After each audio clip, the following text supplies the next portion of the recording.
su lugar.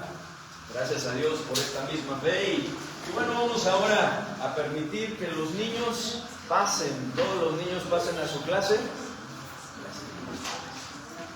Y también los jóvenes que todavía están por acá, que puedan pasar también a su clase, la clase que está preparada para ustedes. Y quiero invitarles, hermanos, a ustedes que abran sus Biblias en Mateo capítulo 8. Mateo 8. Vamos a leer del versículo 5 al versículo 13. Mateo 8.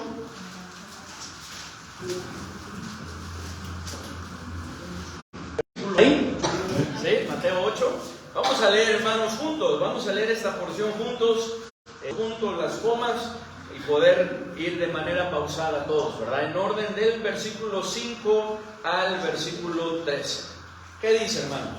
Entrando Jesús en Capernaum, vino él un centurión rogándole y diciendo: Señor, mi criado está postrado en casa, paralítico, gravemente atormentado. Y Jesús le dijo: Yo iré y le sanaré. Respondió el centurión y dijo: Señor, no soy digno de que entres bajo mi techo. Solamente di la palabra y mi criado sanará. Porque también yo soy hombre bajo autoridad y tengo bajo mis órdenes soldados, y digo a este: ve y va, y al otro: ven y viene. Al oírlo Jesús se maravilló y dijo a los que le seguían: de cierto os digo que ni aun en Israel he hallado tanta fe. Y os digo que vendrán muchos del oriente y del occidente y se sentarán con Abraham e Isaac y Jacob en el reino de los cielos. Mas los hijos del reino serán echados a las tinieblas de afuera. Allí será el lloro y el crujir de dientes. Entonces Jesús dijo al centurión: ve, y como creíste, te sea hecho.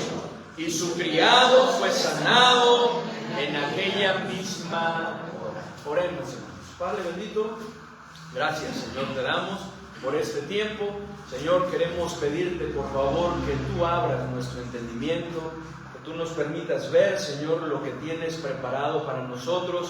Señor, queremos pedirte, Padre bendito, que tú nos ayudes a estar atentos a tu palabra como una antorcha que alumbra el lugar oscuro, Señor, porque sin duda que tenemos la palabra profética más segura, a la cual hacemos bien, Señor, en atender, en estudiar, escudriñar. Queremos pedirte, Señor, que como siempre lo haces, que acomodes a nuestra necesidad, a nuestras circunstancias, que acomodes, Señor, los principios de tu palabra a nuestro corazón, Señor. Ayúdanos, por favor, toma en control este tiempo, te lo pedimos en el bendito nombre de nuestro Señor y Salvador Jesucristo. Amén. El versículo 5, hermanos, comienza diciendo, no pierdan esta porción de Mateo 5, que estaremos yendo a otros versículos, a otros pasajes. Póngale ahí una marquita, porque vamos a estar regresando. Esta es nuestra porción base. Pero ahí en el versículo 5 podemos ver, hermanos, que comienza diciendo: entrando Jesús, ¿en dónde? En Capernaum. En Capernaum. Esto quiere decir que lo que sigue a continuación se dio lugar en esta ciudad. ¿Cuál es la ciudad?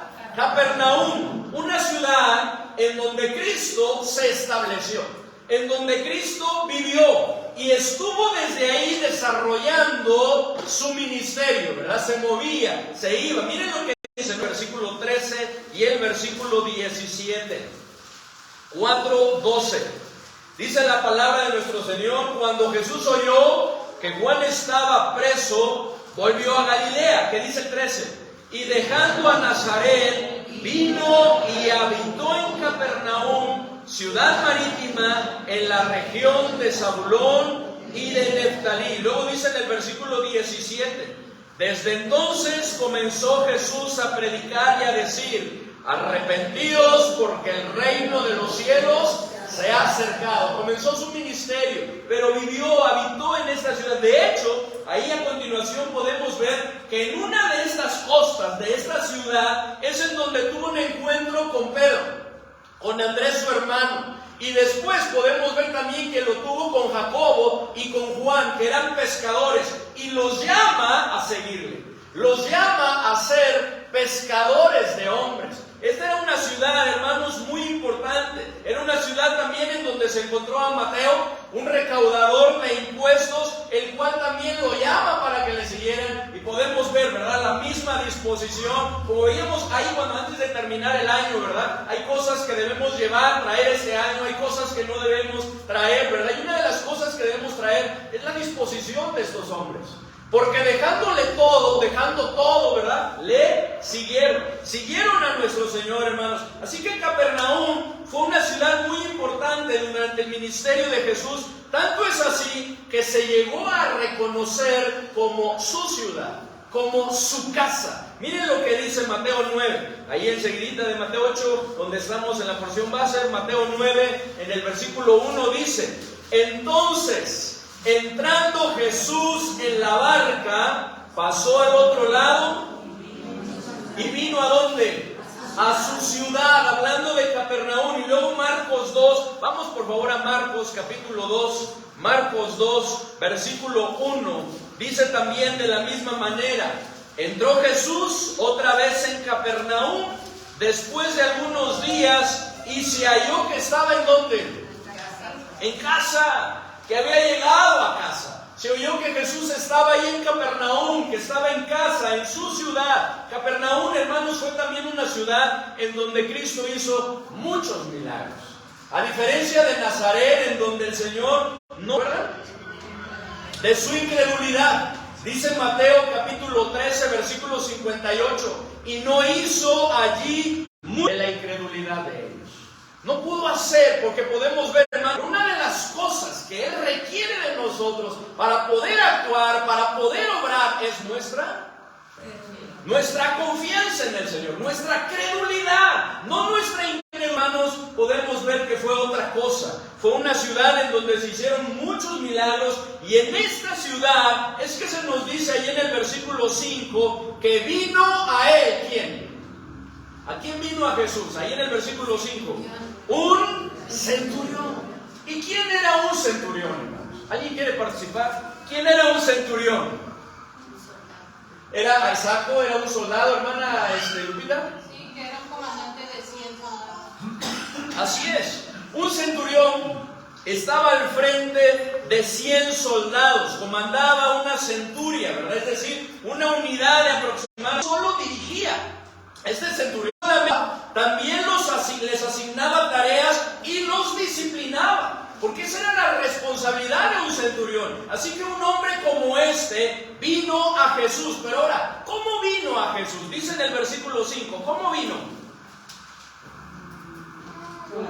Rogándole.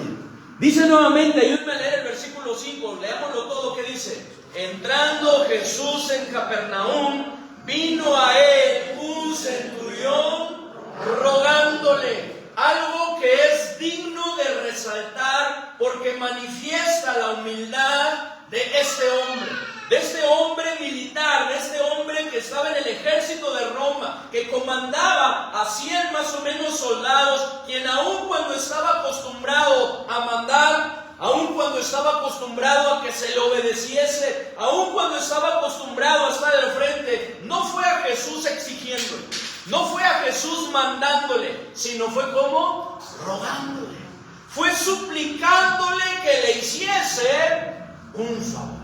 Como todos nosotros, hermanos, necesitamos, y por eso buscamos al Señor día con día. Por eso venimos, ¿cierto?, a su casa, ¿verdad?, rogándole y suplicándole, ¿verdad?, que actúe, ¿verdad?, que obre en nuestra vida. Necesitamos favores de nuestro Dios, lo reconocemos. ¿Y cuál era este favor? Miren lo que dice el versículo 6. ¿Cuál era este favor?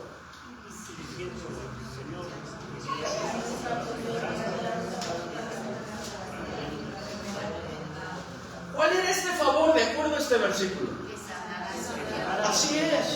Así es, dice nuevamente, leamos el versículo 6, y diciendo: Señor, mi criado está postrado en casa, paralítico, gravemente atormentado. En Lucas 7, que es el pasaje paralelo, en el versículo 3 nos dice que cuando el centurión oyó hablar de Jesús, oyó hablar de su poder, le envió unos ancianos de los judíos rogándole que viniese y sanase a su criado, sanase a su siervo. Hermanos, y esto es algo también de resaltar, ¿verdad? El gran corazón de este hombre, porque bajo la ley romana, un señor tenía el derecho, que tremendo, no que derechos, pero tenía el derecho de matar a su esclavo. Si eso es lo que se esperaba, y eso es lo que se esperaba, si el esclavo se enfermaba, si el esclavo era herido al punto de no poder trabajar más, el señor, el amo, podía terminar con la vida de su siervo. ¡Qué tremendo! De su criado, ¿verdad? Como a veces lo llegan a hacer con algunos animalitos, hasta se escucha mal eso, ¿cierto?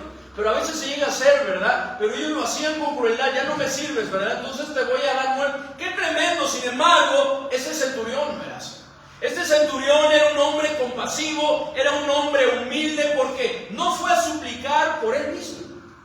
No fue a suplicar por alguien de su familia, al cual seguramente amaba, sino por su criado, quien estaba postrado en casa, paralítico, gravemente atormentado. Y Lucas nos dice también que estaba a punto de morir, que ya estaba, ¿verdad?, a punto, ya estaba en las últimas, estaba entre la vida y la muerte. No era cualquier enfermedad, era una situación de vida o muerte, por lo que el centurión se humilla y le ruega a Jesús, como es necesario, hermanos, que nosotros también doblemos rodillas, que nosotros también nos postremos ante nuestro Señor, que nosotros también vayamos con un corazón humilde y le roguemos que obre a nuestro favor. Y es que, como lo dice ahí en el Salmo 51, 17, al corazón contrito y humillado Dios jamás va a despreciar. Dice David, dice, no despreciarás tú, oh Dios.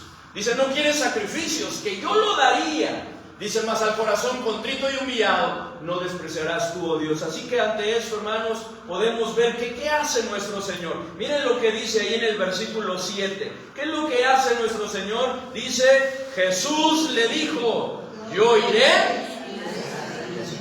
Hermanos, qué palabras tan esperanzadoras. Amén. Qué palabras, hermanos, tan llenas de esperanza, de gozo, de alegría. Escuchar al Señor decir, yo iré y le sanaré. Porque no lo está diciendo cualquier otra persona. No lo está diciendo un hombre común. Lo está diciendo aquel que hizo a los mudos hablar. Lo está diciendo aquel que hizo a los cojos andar. Lo está diciendo aquel que hizo a los ciegos ver, ¿cierto? Recobrar la vista. Aquel que liberó endemoniados. Aquel que resucitó muertos y que aún el viento y el mar le obedecen. Él es el que está diciendo, yo iré y le sanaré. Yo iré en persona. Nadie más va a ir. No van a ir mis discípulos, no van a ir mis apóstoles. Yo iré personalmente y le sanaré. Qué bendición, hermanos, es ver el interés y la disposición que nuestro Señor Jesucristo siempre, no solamente en esta situación, siempre manifestó para con los necesitados. Amén. Siempre lo hizo, hermanos. Pero mayor bendición es saber, hermanos, que este mismo interés, esta misma disposición la sigue manifestando para con quienes, para con nosotros. Cuando nos humillamos delante de Él, cuando le buscamos con un corazón contrito y humillado. ¿Qué es lo que el Señor quiere que hagamos? Que nosotros nos humillemos delante de Él, que reconozcamos nuestro Él puede obrar, que pongamos nuestra confianza en Él. Sin embargo, aun cuando Cristo ya estaba listo para ir y sanar a este criado, el centurión no quiso que lo hiciera. Dice la palabra de Dios ahí, hermanos, en el versículo 8. Vamos a leerlo, por favor. Acompáñenme. ¿Qué dice? Respondió el centurión y dijo, Señor, no soy digno que entres bajo mi techo. Solamente di la palabra y mi criado sanará. El Señor ya estaba listo. Es más, dice en el Lucas, ¿verdad?, que comenzó a ir con ellos, con los hombres que fueron a buscarlo. Sin embargo, este hombre les mandó, ¿verdad?, y le dijo, no, Señor, no soy digno de que entres bajo mi techo. Solamente di tu palabra y mi criado sanará. Y es que la tradición judía sostenía que el hogar de un gentil no era digno de los judíos. No era digno de que un judío entrara a él, porque se podría contaminar. Por lo que el centurión, meditando tal vez un poco más las cosas después de haberle pedido eso, debió suponer que él no era digno. Se sintió indigno de que un hombre, que el maestro como Jesús, entrase en su casa. Y seguramente, ¿verdad? ¿Qué es lo que le dice al Señor? Bueno, no seguramente, sino le dice. Él lo pensó seguramente esto y le dice: no soy digno de que entres. No soy digno de que vengas a mi casa. Sin embargo, hermanos, aunque era algo contrario a la costumbre judía, no era algo que estuviese en contra de nuestro Dios, ¿cierto? Porque nuestro Dios, hermanos, no vino a salvar solamente a judíos, sino también a gentiles. Dice la palabra de Dios, y lo leíamos ahí en Romanos, que Dios no hace acepción de personas. Y eso es algo que entendió muy bien Pedro, cuando dijo: ahora entiendo que Dios no hace acepción de personas. ¿Lo recuerdan? Cuando tuvo ese sueño, ¿verdad? Cuando fue con Cornelio, porque tenemos un Dios así, misericordioso, que está dispuesto para todo aquel que quiera ir a Él con un corazón contrito y humillado. Pero aún así el centurión no quiso, hermanos, que fuera, y en lugar de eso le dice: solo di la palabra y mi criado sanará. Solamente di la palabra y mi criado sanará. Y luego le da la razón por la cual le dice esto. Ayúdenme a leer el versículo 9. ¿Qué dice? Porque también yo soy hombre bajo autoridad, y tengo bajo mis órdenes soldados, y digo a este: ve y va, y al otro: ve y viene, y a mi siervo: haz esto. Él comprendió delante de quién estaba, ¿cierto? Y dijo: no, con su palabra es suficiente. Con su palabra es suficiente. Qué bendición experimentar el toque sanador de nuestro Señor, el toque restaurador de nuestro Dios. Amén. Pero dice el centurión: no es necesario el toque, con tu palabra, con eso es suficiente. Y esto, hermanos, nos muestra una gran fe. Y es lo mismo que nosotros deberíamos hacer, hermanos: reconocer la autoridad y soberanía de nuestro Señor Jesucristo, de que todo está bajo su control. Reconocer su autoridad, hermanos, así como que su palabra es poderosa. Así con esa palabra, hermanos, fue que nuestro Dios creó los cielos y la tierra, ¿cierto? Y dijo Dios: sea la luz, y fue la luz. Así con esa palabra, hermanos, es que nuestro Señor Jesucristo sanaba, ¿cierto?, a los enfermos. Hermanos, la palabra de nuestro Dios es por eso que este centurión dijo: solamente di la palabra y mi criado sanará. ¿Y qué sucedió ante esto, hermanos? Versículo 10, ayúdenme a leerlo. ¿Qué dice? Versículo 10. Al oírlo, Jesús se maravilló y dijo a los que le seguían: de cierto os digo que ni aún en Israel. Qué tremendo. ¿Qué es lo que sucedió ante esto? Ante esta actitud, ante este corazón, ante estas palabras del centurión, ¿verdad? No soy digno de que entres en mi casa, que estés bajo mi techo, ¿verdad? Solamente di tu palabra y mi criado sanará. ¿Qué sucedió? Jesús se maravilló. Dice: y al oírlo, Jesús se maravilló y dijo a los que le seguían: de cierto os digo que ni aún en Israel he hallado tanta fe. Como diciendo, hermanos, ni aún en donde se supone que debería haber más fe, que es en Israel, el pueblo escogido de Dios, he hallado una fe como esta. Hermanos, ¿cómo es nuestra fe? ¿Cómo está nuestra fe? Es una fe como la de este hombre, de este centurión, que había oído de nuestro Señor Jesucristo, ¿cierto? Y ante una necesidad, ¿verdad?, que tenía de enfermedad de su criado, ¿verdad?, con un corazón compasivo y amoroso, ¿verdad?, decide confiar en el Señor, poner esa fe en Él. Es por esto, hermanos, que la salvación no solo es para los judíos, sino para todo aquel que cree. Recordemos lo que dice Romanos capítulo 1, versículos 16 y 17. Romanos 1, 16 y versículo 17. Y gocémonos con esto, hermanos, porque no solo la salvación, sino también las bendiciones de parte de nuestro Dios, no solamente son para el pueblo escogido de Dios, que son los judíos, sino también son para los gentiles. Es cierto, ¿verdad?, que la prioridad es para ellos, y en primer lugar lo fue para ellos, pero también lo es para los gentiles. Dice la palabra de Dios, versículo 16 y versículo 17. ¿Me ayudan? ¿Qué dice? porque no me avergüenzo del Evangelio, porque es poder de Dios para salvación a todo aquel que cree, al judío primeramente y también al griego. Y gracias a Dios por esta palabra, ¿verdad? Hablando, refiriéndose a los gentiles. ¿Y qué dice el 17? Porque en el Evangelio la justicia de Dios se revela por fe y para fe, como está escrito, mas el justo por la fe. Dice la palabra de Dios, porque en el Evangelio la justicia de Dios se revela por fe y para fe, como está escrito, mas el justo por la fe vivirá. Porque es por fe. Es por fe, hermanos, y qué bendición es que nosotros tengamos esa oportunidad, ese privilegio de poner nuestra fe en nuestro Señor y poder experimentar la salvación y todas las bendiciones, hermanos, que el Señor quiere derramar en nuestra vida. Esa es la razón por la que Cristo les recuerda, hermanos, que en los postreros tiempos, en los postreros días, muchos gentiles se sentarán en los cielos con Abraham, Isaac y Jacob, y muchos judíos que no han creído, qué tremendo, se perderán, porque no depende del linaje, ¿verdad?, en la carne, sino depende de la fe en el Señor Jesucristo. Miren lo que dice Mateo. Vamos a Mateo 8, versículo 11 y versículo 12. Mateo 8, 11 y 12. ¿Ya están ahí? Amén. ¿Me ayudan a leerlo, por favor, hermanos? ¿Qué dice? Dios dijo que vendrán unos del oriente y del occidente, y se sentarán con Abraham, Isaac y Jacob en el reino de los cielos, mas los hijos del reino serán echados a las tinieblas de afuera. Allí será el lloro y el crujir de dientes. Qué tremendas palabras. El Señor Jesucristo se los estaba recordando. Dice, y os digo que vendrán muchos del oriente y del occidente. Qué bendición es eso, amén, hermanos.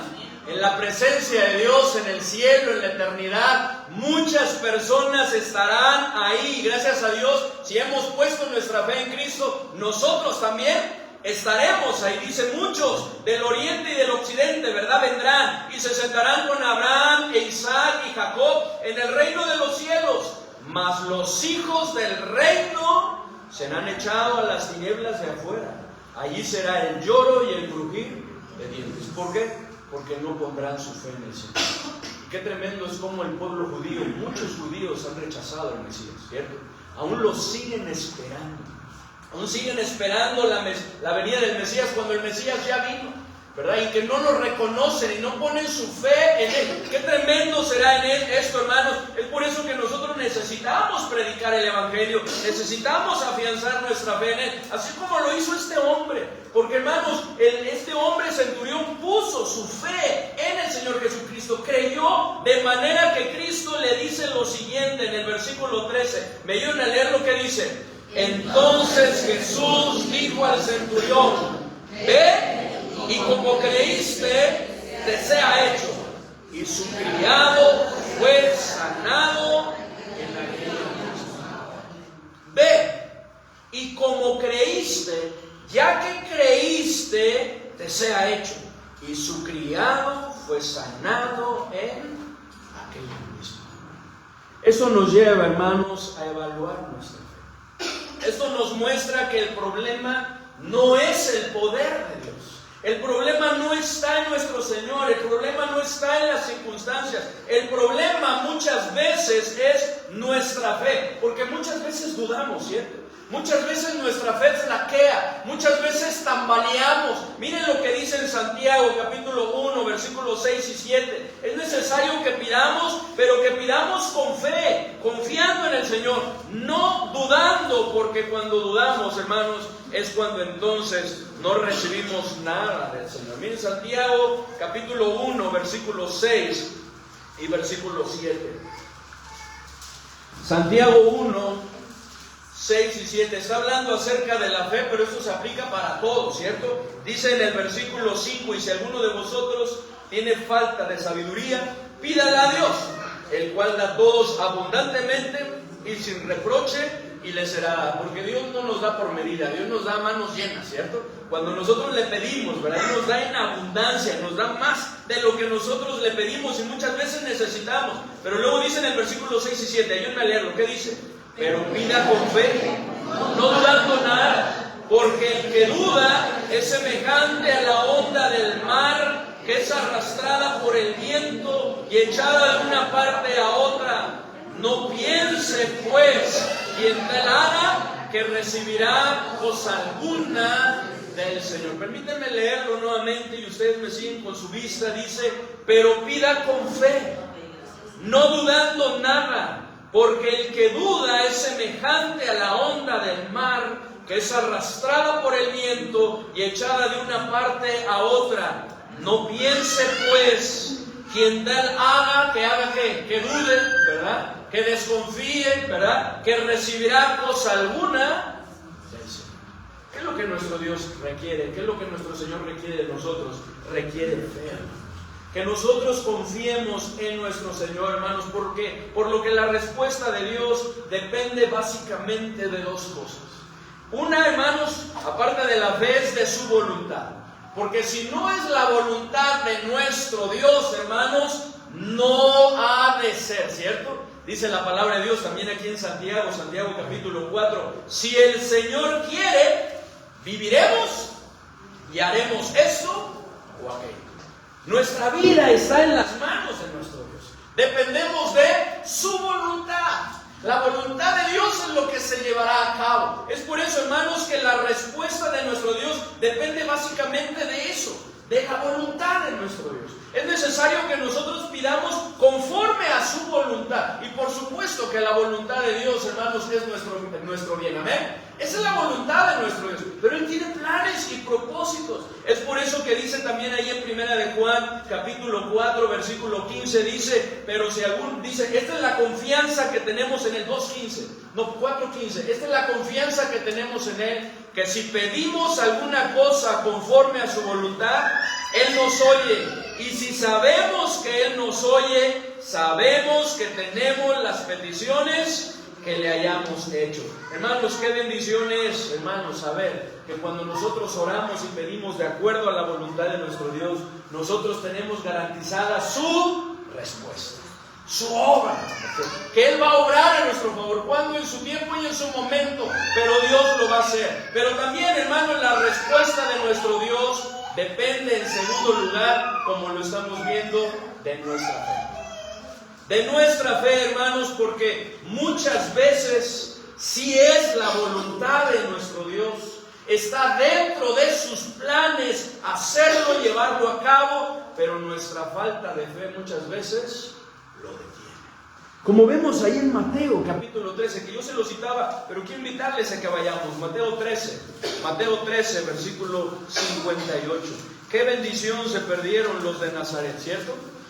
¿De qué bendición se perdieron los de Nazaret? Y es que, hermanos, el mismo Señor Jesucristo dijo, nadie es profeta en su propia tierra, ¿verdad? Ahí donde el Señor había crecido, ¿verdad? Donde la gente lo conocía, les resultaba difícil creer que Él fuera el Mesías. Y esa incredulidad fue lo que detuvo la maravillosa obra de Dios, de tal manera que se dicen estas palabras muy lamentables en cuanto a Nazaret. Dice la palabra de Dios en Mateo capítulo 13, versículo 58, 13:58, dice así, dice en el versículo, desde el 53, aconteció que cuando terminó Jesús estas parábolas, se fue de allí y vino a su tierra, a Nazaret, les enseñaba en la sinagoga de ellos, de tal manera que se maravillaban y decían, ¿qué decían? ¿De dónde tiene esta sabiduría y estos milagros? ¿De dónde lo tiene? ¿Cómo es que habla, verdad? ¿Cómo es que actúa de esta manera? ¿No es este el hijo de quién? ¿Del carpintero? ¿No es este el hijo de José, verdad? Nosotros lo hemos visto trabajando ahí en la carpintería. ¿No se llama su madre María y sus hermanos Jacobo, José, Simón y Judas? Nosotros los conocemos. Los vimos desde chiquititos, ¿verdad? Crecer. ¿Cómo se ha formado esa familia? Dice, ¿no están todas sus hermanas con nosotros? ¿De dónde, pues, tiene todas estas cosas? ¿De dónde, caray, verdad? ¿De dónde tiene todas estas cosas? ¿Cómo es posible? Y se escandalizaban de él. Pero Jesús les dijo, ¿qué dijo? No hay profeta sin honra, sino en su propia tierra y en su casa 58, y no hizo allí muchos milagros a causa de la incredulidad de ellos. Hermanos, que no sea por nuestra falta de fe que Dios no esté obrando a nuestro favor, que Dios no se esté manifestando, que Dios no esté actuando, que Dios no esté contestando las peticiones, que no sea por causa de nuestra falta de fe, que no sea por nuestra incredulidad, que no sea porque te estamos luchando con las dudas, hermanos. Afiancémonos en el Señor, confiemos en Él, creamos que para Él no hay nada imposible, que Él lo puede hacer, hermanos. Así que creemos que Dios puede hacer, hermanos, lo que le pedimos. Si es su voluntad, claro que lo puede hacer. Y más todavía, porque muchas veces nos quedamos cortos con nuestras peticiones, ¿cierto? Nos quedamos cortos. Tenemos un Dios, hermanos, que no hay nada que sea imposible para Él. ¿Lo creemos, hermanos? Porque Cristo nos sigue diciendo, conforme a tu fe, sea hecho. Ya que has creído, te será hecho. Pero la pregunta es, ¿creemos? ¿Tenemos una fe genuina? ¿Tenemos una fe auténtica? ¿Nuestra fe está firme en el Señor, hermanos? Como lo dice Hebreos 10:35, hermanos, no perdamos nuestra confianza. ¿Por qué? Porque tiene grande galardón. No perdamos nuestra confianza, hermanos, sino confiemos en nuestro Señor. Hermanos, pidámosle al Señor que Él aumente nuestra fe. Eso es lo que hicieron los apóstoles. Ellos se dieron cuenta que su fe no era una fe genuina, no era una fe auténtica. Era una fe, ¿verdad?, que tambaleaba en medio de las pruebas, de las adversidades, ¿cierto? Que en lugar de creer en el Señor, se atemorizaban y dudaban, ¿cierto? Dudaban, ¿verdad? Se escandalizaban, ¿verdad?, de Él. No se mantenían firmes, tenían temor. Es por eso que le dijeron al Señor, Señor, aumentanos nuestra fe. En otras palabras, ayúdanos a tener la clase de fe que a ti te agrada. Una fe genuina, una fe auténtica, una fe no fingida, sino una fe firme, que completa, total, que cree en el Señor plenamente, hermanos, que Él todo lo puede hacer. Porque como lo dijo el Señor Jesucristo, se lo dijo en una ocasión a un padre de familia, ¿verdad? Si puedes creer, al que cree, todo le es posible. No es que yo no pueda, claro que yo puedo, ese no es el problema. El problema es si tú puedes creer. Porque al que cree, al que tiene su fe firme, al que confía, todo le es posible, hermanos. Así que vayamos a nuestro Dios y pidámosle que Él nos ayude. Vamos a terminar leyendo, hermanos, una vez más esta porción de Mateo 8, que nos recuerda este gran ejemplo de este hombre, de este centurión, hermanos, de un gentil, un hombre, hermanos, rudo, ¿verdad?, en su carácter, sin duda, ¿verdad?, porque así tenía que ser para comandar a esos soldados, llevarlos a las batallas, ¿verdad?, lo que fuera necesario. Sin embargo, tenía un corazón sensible, tenía un corazón compasivo, tenía un corazón amoroso, ¿verdad?, que se preocupaba no solamente por él, sino por los demás. Y es que va al Señor, pero va al Señor con fe, con un corazón contrito y humillado. Dice nuevamente, hermanos, Mateo 8, versículo 5 al versículo 13. Leámoslo todos. ¿Qué dice?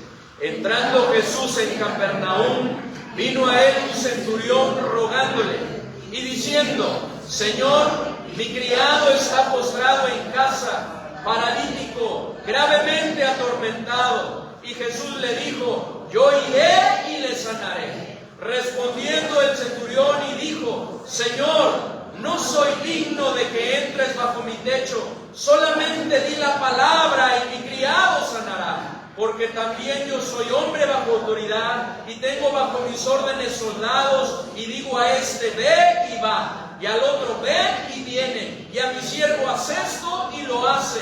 Al oírlo Jesús se maravilló y dijo a los que le seguían, de cierto os digo que ni aun en Israel he hallado tanta fe. Y os digo que vendrán muchos del oriente y del occidente y se sentarán con Abraham e Isaac y Jacob en el reino de los cielos. Mas los hijos del reino serán echados a las tinieblas de afuera. Allí será el lloro y el crujir de dientes. Entonces Jesús dijo al centurión, ve y como creíste, te sea hecho. Y su criado fue sanado en la vida. Y como creíste, así como creíste, que te sea hecho. Conforme a tu fe, en otras palabras, que te sea hecho. ¿Cómo estamos creyendo? Que el Señor nos ayude en nuestra fe, amén. Que el Señor nos ayude en nuestra fe, hermanos. Y otra cosa más que podemos entender aquí, hermanos, es que la salvación es para todos. La salvación es para todo aquel que quiera poner su fe en nuestro Señor Jesucristo. Y que el Señor nos ayude a no ser acepción de personas, sino predicar el Evangelio. Y si hubiese alguien aquí que aún no tiene su seguridad de que al morir va a estar en la presencia de Dios, que hoy la pueda tener. Vamos a hacer una oración. Padre bendito, te damos muchas gracias, Señor, por tu palabra. Queremos pedirte, Señor, en verdad nos reconocemos que somos débiles. Que a veces, Señor, nuestra fe tambalea y nos llenamos de temor. Que a veces nuestra fe escasea y nos preocupamos, nos mortificamos, nos afanamos cuando no deberíamos hacerlo, porque tenemos un Dios y Señor que tiene todas las cosas bajo control, en el cual podemos descansar sabiendo que está al pendiente de nuestras necesidades. Que Él, mientras tú seas nuestro buen pastor, nada nos faltará. Que tú tienes el poder para poder obrar de maneras maravillosas y milagrosas. Lo único que tenemos que hacer es creer, confiar y pedir de acuerdo a tu voluntad y esperar en esa voluntad a que tú obres en el tiempo y en el momento, Señor, de acuerdo a tus planes y tus propósitos. Señor, ayúdanos a tener una fe genuina, ayúdanos a tener una fe firme, una fe auténtica. Señor, aumenta nuestra fe como oraban los apóstoles, los discípulos. Ayúdanos, Señor, a no dudar, sino confiar, para que de la misma manera, así como estamos creyendo, así como estamos confiando en ti, de acuerdo a esa fe que tenemos en ti, Señor, tú puedas obrar, Señor. Ayúdanos. Y si hay alguien aquí que aún no tiene la seguridad de que al morir va a estar en tu presencia, Señor, yo te quiero pedir que obres en su corazón, en su mente, que le ayudes a poner esa fe en ti, Señor. El único que nos puede salvar, porque dice tu palabra en Hechos 4, en ningún otro hay salvación, porque no hay otro nombre bajo el cielo dado a los hombres en quien podamos ser salvos. Te damos gracias, Señor, porque en tu obra de muerte, sepultura y resurrección, nosotros tenemos el regalo, ese maravilloso regalo de vida eterna. Así que con rostros inclinados y ojos cerrados, habrá alguien en esta mañana que, reconociendo su necesidad de Cristo, su necesidad del Señor, su necesidad de salvación, porque dice la palabra de Dios en Eclesiastés capítulo 7, ciertamente no hay hombre justo en la tierra que haga el bien y nunca peque. Y como consecuencia de esto, Romanos 3:23 nos dice, por cuanto todos pecaron, están destituidos de la gloria de Dios. Pero no solamente eso, merecemos la muerte, una muerte física y una muerte espiritual, que nos condena al lago de fuego, porque dice Apocalipsis 21:8, pero los cobardes e incrédulos, los abominables y homicidas, los fornicarios y hechiceros, los idólatras y todos los mentirosos tendrán su parte en el lago que arde con fuego y azufre, que es la muerte segura. Dios no quiere que vayamos a la condenación eterna. Dios quiere que vayamos a su presencia. Es por eso que en Cristo tenemos el regalo de la vida eterna. Dice en Romanos 6:23, porque la paga del pecado es muerte, mas la dádiva de Dios es vida eterna en Cristo Jesús, Señor nuestro. Habrá alguien que dice, pastor, yo quiero ir a la presencia de Dios. A mí me gustaría ir al cielo. Cuando llegue ese momento en el cual tengamos que enfrentar la muerte, a mí me gustaría tener la seguridad de que voy a ir a su presencia. Si es así, dice la palabra de Dios, que es necesario que nos arrepintamos. Usted se arrepienta de todo corazón. Dice Hechos 3:19, así que arrepentidos y convertidos, para que sean borrados vuestros pecados y vengan de la presencia del Señor tiempos de refrigerio. Y que ponga su fe en Cristo. Juan 5:24, de cierto os digo, el que oye, ese es usted, el que oye mi palabra y cree al que me envió, tiene vida eterna y no vendrá condenación, mas ha pasado de muerte. Es por eso que usted seguramente está sintiendo en este momento la voz del Señor, que le está hablando, que le está llamando, porque dice Apocalipsis 3:20, he aquí, yo estoy a la puerta y llamo. Si alguno oye mi voz y abre la puerta, entraré a él y cenaré con él y él conmigo. ¿Le gustaría a usted recibir a Cristo? Que Cristo entrara y fuera parte de su vida. A mí me gustaría hacer una oración por usted. Yo no le puedo salvar, Cristo es el que le salva, pero me gustaría orar por usted, para que usted pueda recibir a Cristo. para que usted pueda tener ese encuentro personal con él. Habrá alguien que dice, pastor, yo quiero recibir a Cristo. Por favor, ore por mí. Ahí en su lugar le invito a que levante su mano y la vuelva a bajar. Me gustaría hacer una oración por usted. ¿Quién dice, pastor, ore por mí? Yo quiero recibir a Cristo como mi Salvador.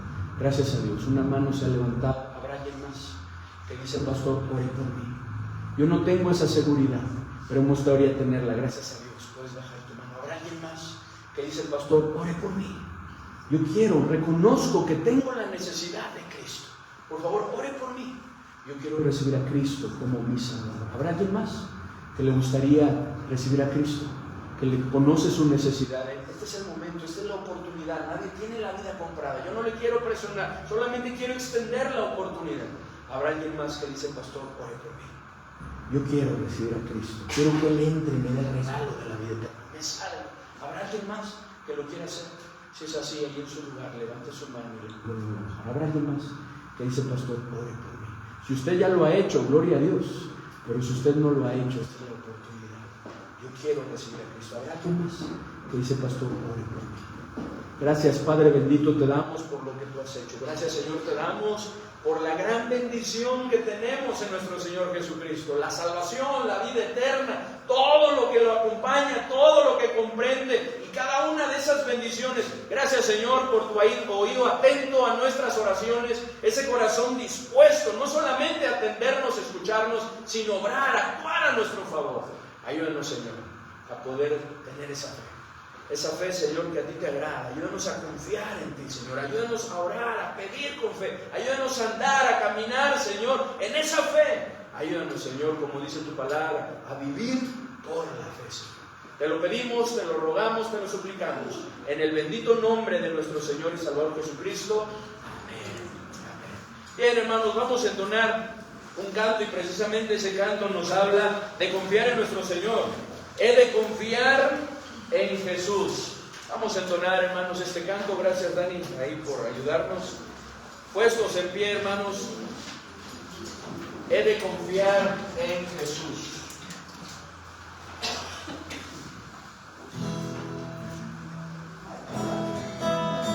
Dice este coro, dice, he de confiar en Jesús, en mi vida sí. He de confiar en Jesús, Él me sostendrá. Y aunque las nubes aquí, porque muchas veces así pasa, ¿verdad? Las nubes de las circunstancias adversas, de la tribulación, me ensombrecerán, sigo confiando en Jesús, Él me sostendrá. ¿Por qué? Porque Él es un gran amigo, como lo dice, un amigo fiel. Hasta el final dice, yo marcharé con Él. Vamos a entonarlo, hermanos. He de confiar en Jesús, en mi vida sí. He de confiar en Jesús, Él me sostendrá. Y aunque las nubes aquí me ensombrecerán, sigo confiando en Jesús, Él me sostendrá. Gran amigo es Él, oh qué amigo tan fiel, hasta el final marcharé con Él. Y aunque las nubes aquí me ensombrecerán, sigo confiando en Jesús, Él me sostendrá. Gran amigo es Él, oh qué amigo tan fiel, hasta el final con Él.